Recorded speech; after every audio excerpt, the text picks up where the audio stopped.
তোমরা বেকার যুবক যুবতীর জন্য বড় খুশির খবর। ইতিমধ্যে কিন্তু আপনারা সবাই জানেন যে পশ্চিমবঙ্গে বাজেটে যুবক যুবতীর জন্য ভরসা প্রকল্প চালু করে দেওয়া হয়েছে। এই প্রকল্পের মাধ্যমে যারা কিন্তু শিক্ষিত বেকার যুবক যুবতী রয়েছে তারা আবেদন করতে পারবে, এবং যারা কিন্তু গ্র্যাজুয়েট পাস করেছে তারা 3,000, এবং যারা কিন্তু নন গ্র্যাজুয়েট অর্থাৎ যারা যে মাধ্যমিক পাস উচ্চ মাধ্যমিক পাস করেছে, মিনিমাম কিন্তু মাধ্যমিক পাস করতে হবে, তাদের 2,000 টাকা করে প্রতি মাসে কিন্তু ভাতা প্রোভাইড করা হবে। তবে এখানে সবাই যে 3,000 অথবা সবাই যে 2,000 টাকা পাবে এরকম কিন্তু নয়। এখানে কিন্তু শর্ত দেওয়া হয়েছে, দুটি শর্ত কিন্তু দেওয়া হয়েছে।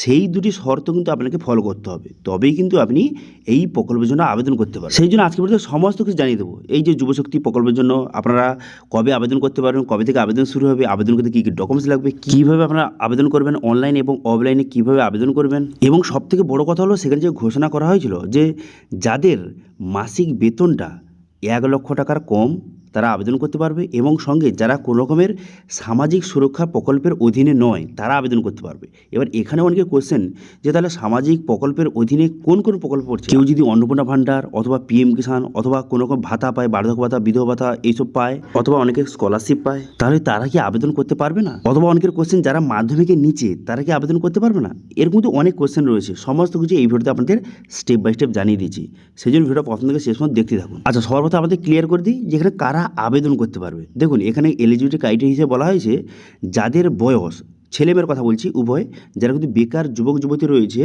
যাদের বয়স কিন্তু 21 থেকে 45 বছরের মধ্যে যাদের বয়স, যারা শিক্ষিত বেকার যুবক যুবতী, চাকরি করলে কিন্তু হবে না, কোনো রকমের আপনারা যদি কোনো প্রাইভেট অথবা গভর্নমেন্ট কোনো রকম চাকরি করেন তাহলে কিন্তু হবে না। শিক্ষিত বেকার যুবক যুবতী তারা কিন্তু আবেদন করতে পারবে, এবং সঙ্গে যারা কিন্তু গ্র্যাজুয়েট পাস করেছে, গ্র্যাজুয়েট কিন্তু পাস করতে হবে, যারা গ্র্যাজুয়েট পাস করে ফেলেছে তারা কিন্তু এই প্রকল্পের জন্য আবেদন করতে পারবে, তারা 3,000 টাকা পাবে। এবং যারা কিন্তু এখনও তো গ্র্যাজুয়েট পাস করেনি অর্থাৎ যারা মাধ্যমিক পাস করেছে, উচ্চ মাধ্যমিক পাস করেছে, তারা কিন্তু এই প্রকল্পের জন্য 2,000 টাকা করে প্রতি মাসে কিন্তু ভাতা পাবে। ঠিক আছে, এবার অনেকের কোশ্চেন তাহলে মাধ্যমিকের নিচে কিন্তু হবে না। দেখুন, এখনও মতো এটা স্পষ্টভাবে জানানো হয়নি যে মাধ্যমিকের নিচে হলে হবে না, তবে যতদূর যে রিপোর্ট আসে মাধ্যমিকের নিচে হলে হবে না।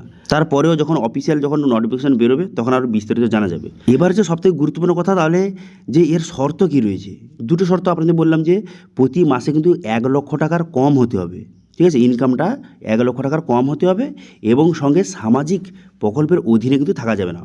এবার সামাজিক প্রকল্প মানে কী কী প্রকল্পের কথা বলা হয়েছে দেখুন, এখানে পরিষ্কারভাবে বলে দেওয়া হয়েছে যে সামাজিক সুরক্ষা বা এই যে প্রকল্পগুলির মধ্যে কী পড়ছে, অন্নপূর্ণা যোজনা, জয় বাংলা অথবা বৃদ্ধ ভাতা, বিধবা ভাতা, মানবিক ভাতা, জয় জোহার, তপশিলি বন্ধু, এই সব প্রকল্প হচ্ছে এর মধ্যে কিন্তু পড়ছে। এবার অনেকে বলবে তাহলে PM কিষাণ এগুলো, এটা হচ্ছে যে সামাজিক সুরক্ষা প্রকল্পের মধ্যে পড়ে না, এটা হচ্ছে কেন্দ্রীয় আয় সহায়তা প্রকল্পের মধ্যে কিন্তু পড়ে। তো সেক্ষেত্রে যারা কিন্তু অন্নপূর্ণা ভাণ্ডার অথবা কোনো রকম ভাতা পাচ্ছে তারা এই প্রকল্প কিন্তু সুবিধা নাও পেতে পারে। কিন্তু কেউ যদি কোনো প্রকারের স্কলারশিপ পায় তারা কিন্তু আবেদন করতে পারবে। ঠিক আছে, তবে যদি আপনি PM কিষাণ সুবিধা পেয়ে থাকেন সেক্ষেত্রেও আপনি আবেদন করতে পারেন। ঠিক আছে, তো এবার বলে কি আবেদনটা কবে শুরু হবে, তো পরিষ্কারভাবে জানিয়ে দিয়েছে যে আবেদনটা কিন্তু অক্টোবর মাস থেকে শুরু হয়ে যাবে। এবার কীভাবে, অনলাইন অফলাইন দু পদ্ধতির মাধ্যমে আপনি আবেদন করতে পারবেন। যারা অনলাইনে আবেদন করতে চান তারা বর্তমানে যে যুবশক্তির যে পোর্টাল রয়েছে সেই পোর্টালে কিন্তু অপশান থাকবে, এবং সেখান থেকে আপনারা অনলাইনে আবেদন করতে পারবেন।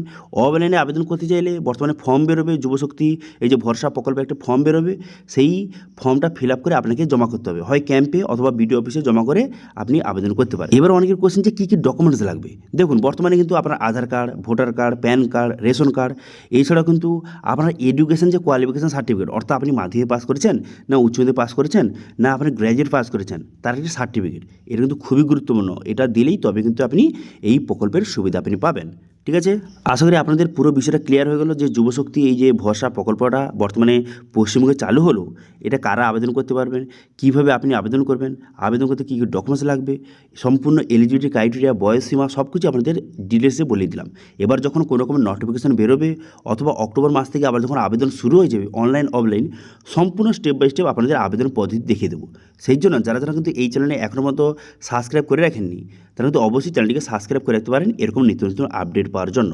তো এটা ছিল আজকে আপডেট। ভিডিও ভালো হলে ভিডিওকে লাইক করবেন এবং ভিডিওটা কিন্তু বন্ধুর সঙ্গে শেয়ার করে দেবেন। Thank you.